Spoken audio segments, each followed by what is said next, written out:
मुंबईच्या गोरेगावमधल्या नेस्को सेंटरमध्ये एकनाथ शिंदेंच्या शिवसेनेचा दसरा मेळावा पार पडणार आहे।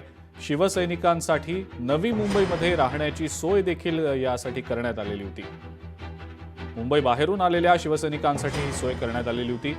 नवी मुंबईच्या सिडको एक्झिबिशन सेंटरमध्ये या शिवसैनिकांची राहण्याची आणि जेवणाची सोय करण्यात आली होती। इथल्या काही शिवसैनिकांसोबत आमची प्रतिनिधी आकांक्षा देशमुख यांनी संवाद साधला, पाहूया।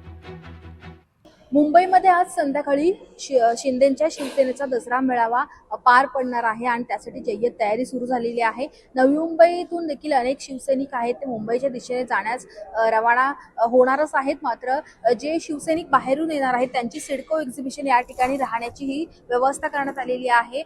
शिवसेना शिंदे गटातर्फे कुठेतरी ही शिवसैनिकांसाठी राहण्याची सोय करण्यात आलेली आहे। रात्री 10 नंतर उशिरा हा मेळावा संपणार आहे आणि त्यामुळेच घरी जाण्यासाठी उशीर होणारा जे शिवसैनिक असतील त्यांच्यासाठी ही सिडको एक्झिबिशन या ठिकाणी राहण्याची व्यवस्था ही शिवसेनेचे उपनेते विजय चौगुले यांच्या नेतृत्वामध्ये ही करण्यात आलेली आहे। आणि त्यामुळे आज जो संध्याकाळचा मेळावा पार पडणार आहे दसरा मेळावा, त्यासाठी सर्वच जे शिवसैनिक आहेत ते रवाना होण्यास सध्या सुरुवात जरी झाली असेल तरी सुद्धा या ठिकाणी त्यांची राहण्याची व्यवस्था आणि जेवणाची सोय करण्यात आलेली आहे।